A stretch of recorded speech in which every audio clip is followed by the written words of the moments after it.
You're listening to Online Pet Health Podcasts with Dr. Megan Kelly. Continuing education for veterinarian rehabilitation therapists. Learn more at onlinepethealth.com.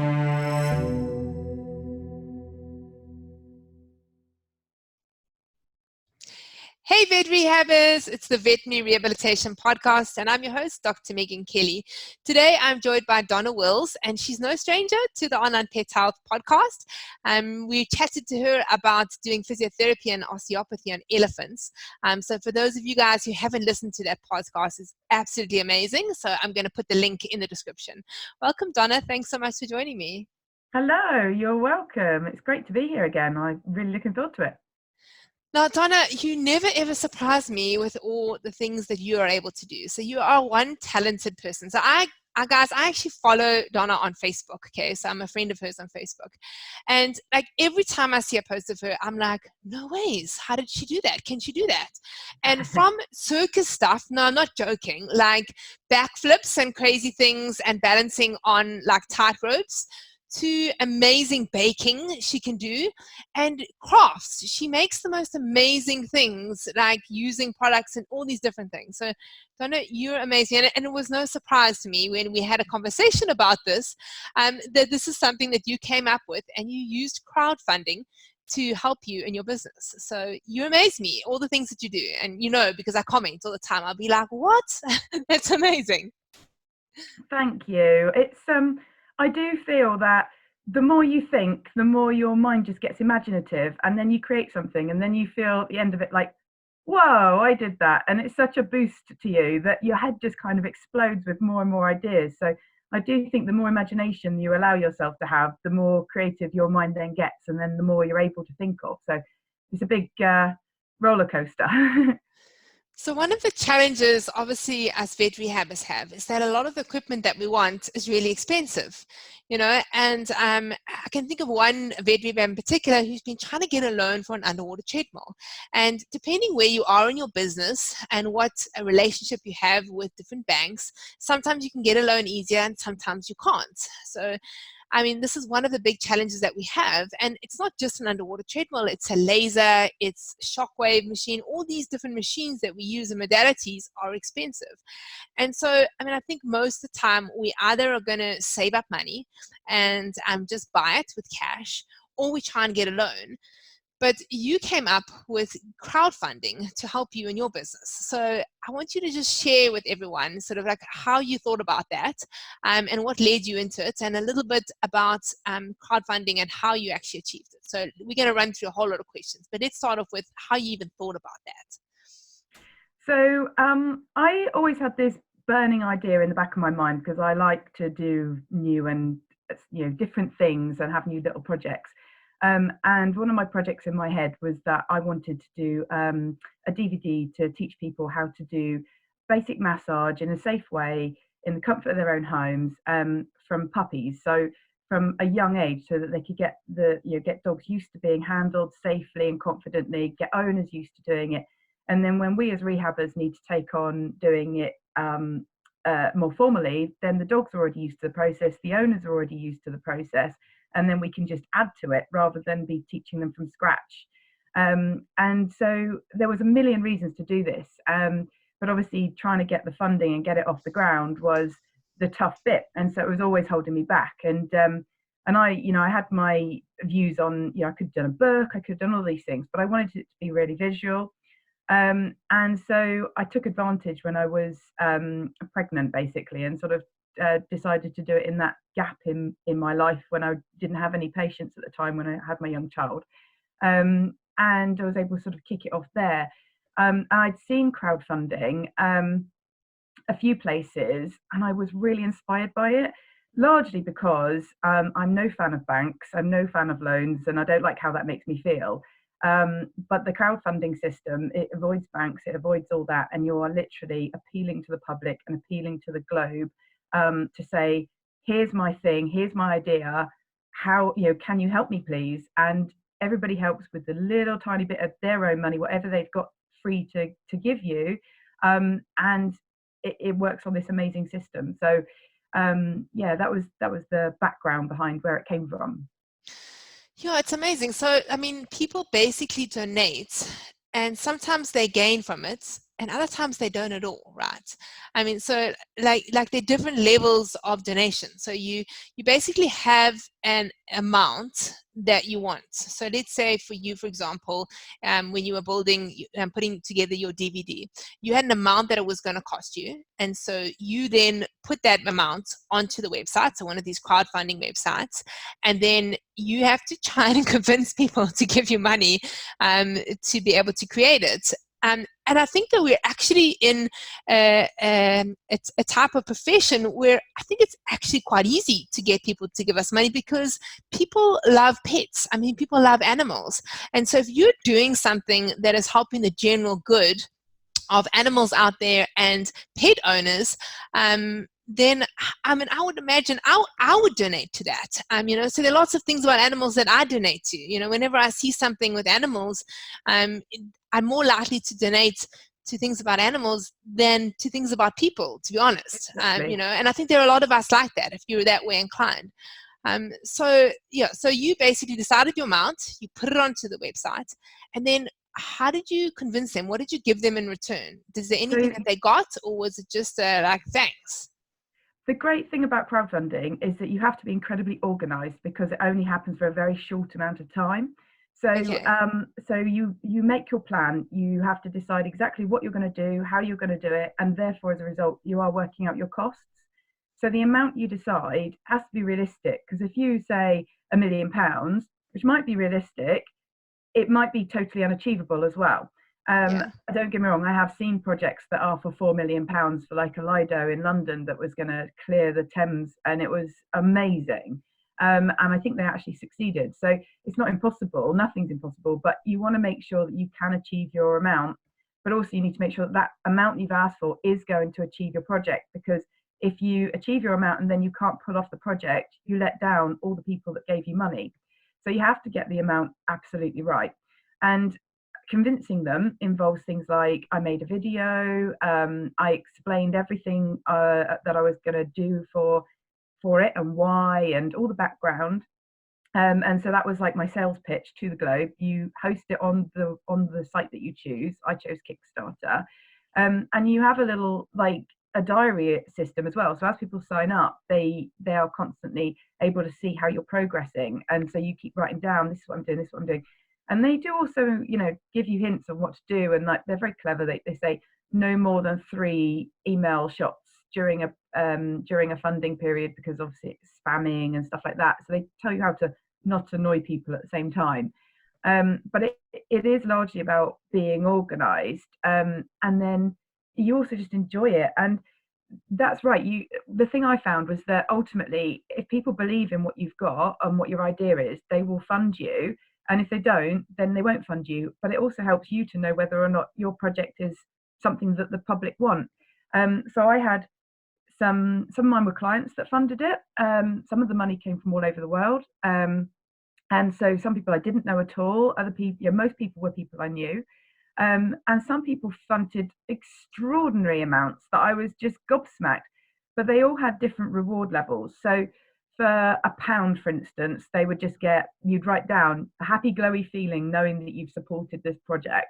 For £5, they would get an email to say thank you and a little certificate, or things like that. I had varying amounts all the way up to sort of £100, and if they paid £100, their dog could have a little cameo appearance in my DVD, and people like that. Some people got a free copy of the DVD, so that was ultimately how they were getting rewarded.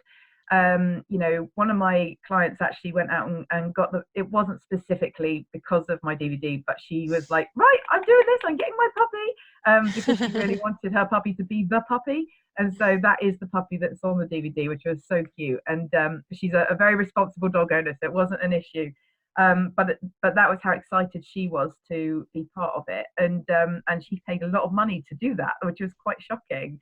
Yeah. So, it motivates yourself as well. And in all that excitement, you can't help but end up, I think, gripping people in. And, and I ended up funding other projects as well, because I found them on my way, and there were lovely projects. And, like there was the little yellow library in Africa, and they were trying to put little box libraries in every little village, and stuff like that. So there's amazing projects out there. So how much was the amount of money that you raised? I raised just shy of £1,000. My fund that I'd asked for was 750, so I had done incredibly well. And you can have stretch goals as well that you put in on your fund page. So you say, if I've reached this, then this is what I'll achieve, your end project. And if you can achieve then 200 quid more, for instance, that's your stretch fund, and you keep trying to get to the stretch fund. And that extra money, obviously, you can use towards whatever you like. It might be marketing, it might be making your product a bit better, it might be making a part 2 of the product, or whatever it is you're doing. So it works really well. It's just an amazing feeling as well to be a successful crowdfunder. And so what happens if you don't get the money? So you say there's a time frame. So like, is it a week or what? And then let's say, because I went onto a few websites now, and there are like some people that have got naught. Like there's one lady who's trying to raise like $3,500. And last time somebody donated was like a few days ago. And I think it actually says she's got naught. So maybe nobody donated. So then what happens? So if you don't raise the full amount of money that you've asked for, you get nothing. And I think that's really good, because it means that your project can't fail because you didn't have enough money, and therefore the people that back you haven't got this half-hearted attempt at something. Because some of these people that back are literally constantly backing because that's what they like to do, because it is really fun even backing these projects and seeing how they go. And yes, I've seen those zero, and you look at them, you're like, whoa, and often they've got no effort necessarily put in on, what they're trying to achieve and things like that. So people are using them for different reasons. But you do have to be a bit aware that there are some of these projects now that fund sites now that do it and allow it without making your full fund. They're often charities, to be fair. Yeah. And so it means that if they ask for 100 quid, but you only give them 30, that 30 will still go to them, even if they fail to get the full amount. And I don't necessarily think that's a wise decision from a business point of view, because I think that, you lose out on a market that want to see an end goal. And so people may not necessarily back you if they think that ultimately this could fail because there isn't funds, for instance, particularly if it's a more expensive thing, because then clearly somebody won't necessarily find the extra 2,500, for instance. But there are different ways about it. So you do have to look and research and do your options, because there are a few different crowd sites out there now. Yeah, I've seen a few of the charity ones, and I suppose then, if it's about sort of helping charities or helping individual people. So like I've seen, like your one was obviously a business, and I think the Kickstarter.com is more about people that are launching products and launching businesses. And then I saw one called GoFundMe, which I think is more about people. So there were loads there. I could have just gone crazy donating there. Loads of people that are sick that are raising money for themselves, for their kids. There were lots of dog ones, people that are raising money for their dogs that are sick in hospital, need operations and things like that. I think with those kind of things, one of the things is I would worry about when I'm donating is like, is this money actually going to this person, and is this legitimate? Is this actually a company?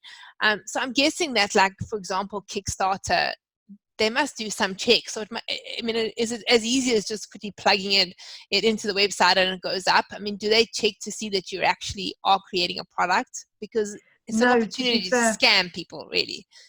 It is very possible that you are just getting scammed. They don't do any real checks. It is for you to do checks. That's kind of the position. What they're doing is they are letting the person be the banker. And so if you went to the bank, the bank does all that research and does all that checking, and and then they say no. So whereas for people, it's a much smaller amount of money, and it's your level of risk, it's your choice of risk.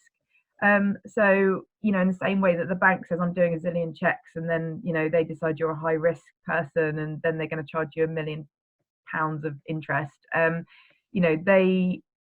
With crowdfunding, it's that same personal risk. You might end up with nothing. It could just be a scam.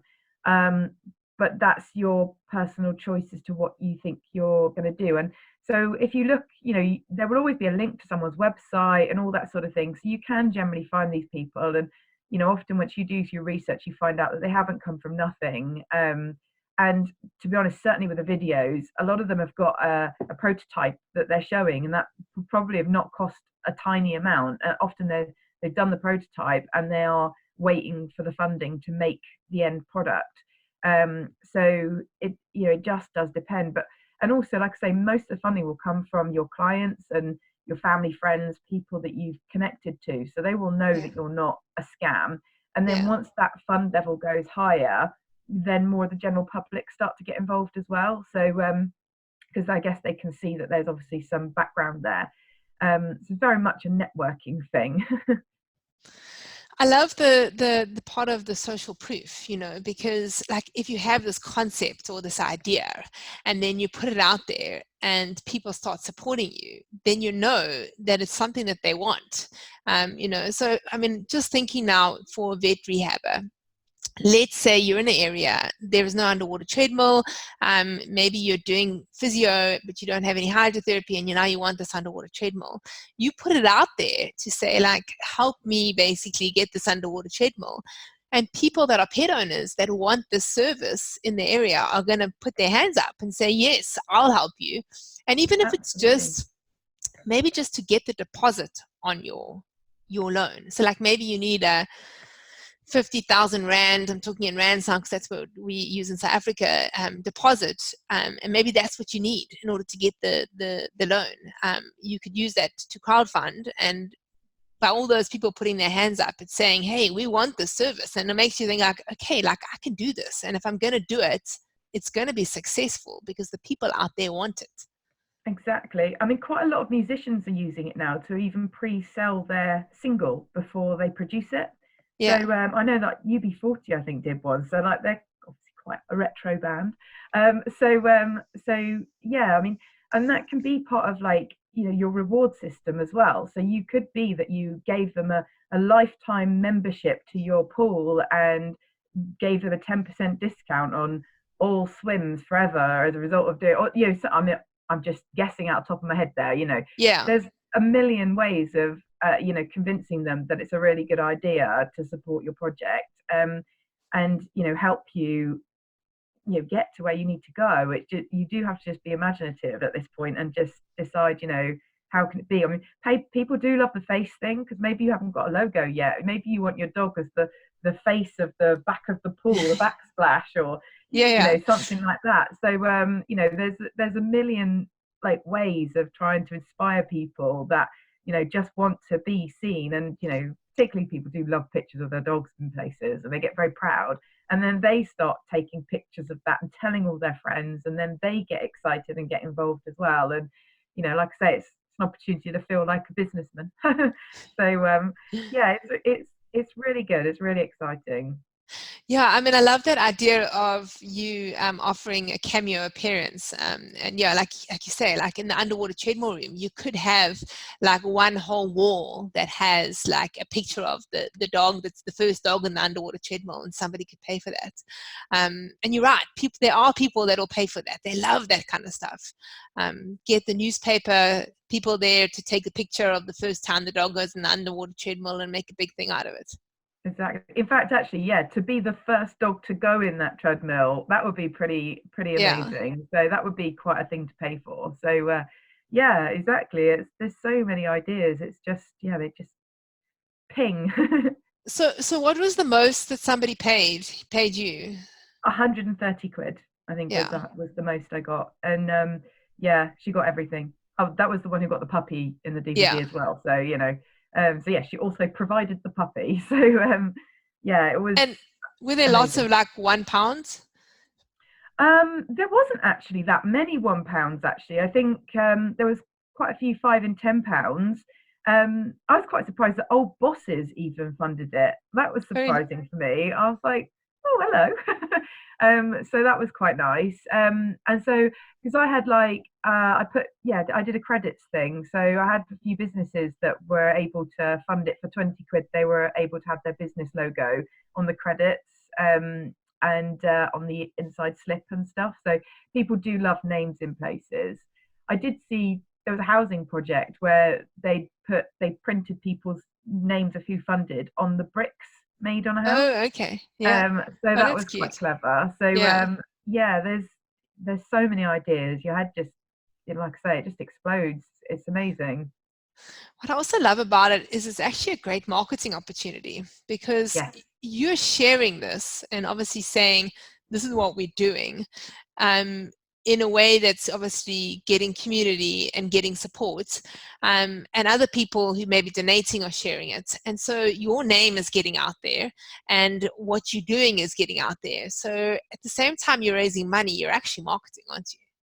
definitely. I mean, that was a really, really big plus, and that was something I obviously hadn't really bargained for. But from a press release point of view, you getting articles before because you're doing the funding, and then once it's done, you're getting more articles because you've achieved the funding, and then you get even more articles because you've made the product.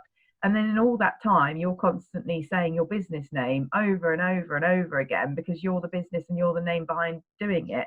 I had so many articles out there during the whole procedure. It was incredible, and so yeah, and and also it's in quite a small amount of time because so my project was funded for uh, the maximum you could do is 45 days. I think I picked 30 just because I didn't want it dragging on too long, and because I didn't want the pressure because it was a lot of pressure. Um, but to know that you're only doing it for 30 days was quite amazing. So the amount of intense marketing you're doing for that 30 days is really quite incredible. And even if people aren't interested in your project, they're still seeing that name over and over and over again. It Yeah. definitely gets your face out there, and it did lead to some incredible opportunities and sort of TV and all sorts of things has been out of it. So it's been amazing. And do you think that is through you sharing the Kickstarter or people going onto the Kickstarter, or do you think like the publicity people, so people in TV and magazines and newspapers, maybe they are actually scanning these Kickstarter, looking for people that are doing new things and new ideas? I mean, did you I think actively that go out there to get into newspapers and TV, or did they come to you? No, I did go and find things. I'm cheeky and I will ask anybody. So, I don't let an opportunity pass. But, and I suppose from that point of view, I can't really answer the question, I guess, because I might have got in first. But no, I think that actually quite a lot of them are amazed and love the story when they see it. And because they're amazed, I think that, oh, well, they can't necessarily be looking for it. But it may well have sparked them to look for it afterwards. I'd say that it's not common yet, if you see what I mean. So people don't necessarily think to look there for a story, but they certainly do love the story once it comes their way. I mean, not one of them turned it down. They were absolutely fascinated. It led to so many media opportunities. It was incredible. Yeah, I mean, keep going back to the underwater treadmill, but I'm just thinking, if you approach the newspaper to say we are raising money to get an underwater treadmill to provide the service to help paralyzed dogs walk again, to help arthritic dogs to be able to improve their mobility and their strength and go through all of it. I mean, it's a story that people will obviously, they'll share, they'll want to put that in. And then when they put that in the newspaper, your Kickstarter is basically, there are more and more people that are prepared then obviously to go and have a look and hopefully donate. And it just feeds on one another, doesn't it? Absolutely, exactly. And that's it, exactly. From a hydrotherapy point of view, I mean, it's amazing. There's a zillion stories out there to support why you want to have that pool. So it's a great opportunity to get out there and say, look, this is what we need, this is why. All those great, amazing stories come out. And then, at the end, your Kickstart might only be a little anecdote on that story, but it's noticeable. And, people will go, wow, yes, I need this, in the same way that people fund lots of charity projects is because we tend to fund Heart Foundation or something because we might have a heart issue. It's not even necessarily that we've got one right now. It's just something that resonates with you. And so it's amazing. So obviously the more stories you can have for the normal average dog as well, like arthritis for instance, common as muck, we're all going to see it. They've all probably seen it before, and then seeing how amazing that could be if they had that facility in. I mean, equally, even raising awareness of how much it costs. helps them understand the pricing that you're about to start charging, and and seeing why it is what it is and how difficult it's been to achieve and all that stuff, and they can really appreciate that service a lot more, and it adds value to that service. So yeah, I think it's, like I say, a million reasons to do it. It's a great point about the pricing, because I don't think that a lot of the general public realize actually how expensive some of the equipment that we have to pay for is. So yeah, I love that. I want to chat quickly about your clients. So at that time, you obviously had clients, and would they obviously, I'm sure your friends and family supported you, but were your clients also a big part of that percentage of people that donated and on the Kickstarter campaign? My clients were, most of them, well above the family and well above the friends. So my family and friends did get involved, but no, my project was massively funded by my clients, which I can't tell you how proud that made me. Because I thought, how amazing that I've achieved this wonderful, supportive community. And, a lot of these people were like people whose pets have died as well, so they're sort of long gone in my history. And I was really touched to know that that's how much impact I had, is that they still want to support me beyond seeing their pet, so it was very humbling, to be honest, as well. And it was yet another reason to make me proud. But yeah, my clients were very much on board with it, definitely. But I would say that even if you haven't got a client base yet, this is all part of making one. It's opportunity to get yourself out there and stuff like that, because I appreciate that some people will be doing this before necessarily having a client base, but I wouldn't say that's a good reason to put you off, because this is all part of generating that client base and getting out there. Yeah, I just had another great idea. So if any of you guys are thinking about this, you could basically, in the room where the underwater treadmill is, you could have like a Muriel that is a dog, and you could make the dog up with little plaques, and whoever has donated, you put their name on there, so it's forever. And so when the client comes, they can see that their name is up on there, that has obviously contributed to the underwater treadmill. Good idea. Yeah. I like that. So you guys, this is an opportunity for you, and I actually am so excited about this. Donna, can people reach out to you if they've got any questions, or just, I know that it was a while ago, but you've done this. So yeah, those of you that are interested, please just send on Pet Health. You can email info@onlinepetshealth.com, ask for Donna's contact details, and we'll send them through to you. And yeah, we'll put all the links of all the things that we've spoken about, as well as Donna's previous podcasts. Thanks so much for your time, Donna. It's been so interesting, and I'm looking forward to hearing about all the crowdfunding that people are going to be doing. And please, guys, send me the link, and I will definitely be the first person to donate to you guys and help you guys as much as you can to achieve all your vet rehab dreams that you want to. And yeah, Donna, I just want to say that you do really amaze me, all the things that you do and you achieve. So well done. Thank you so much, and it's great to have been back on here again. Thank you. And also we'll put the link to buy one of your puppy DVDs. So guys, if you guys have got clients, this is an awesome thing. So like as Donna was saying, a lot of the stuff that we do, we're wanting our clients to maintain their pets. So this is a great DVD, and you guys can help and promote it to all your clientele. Thank you so much. That's great.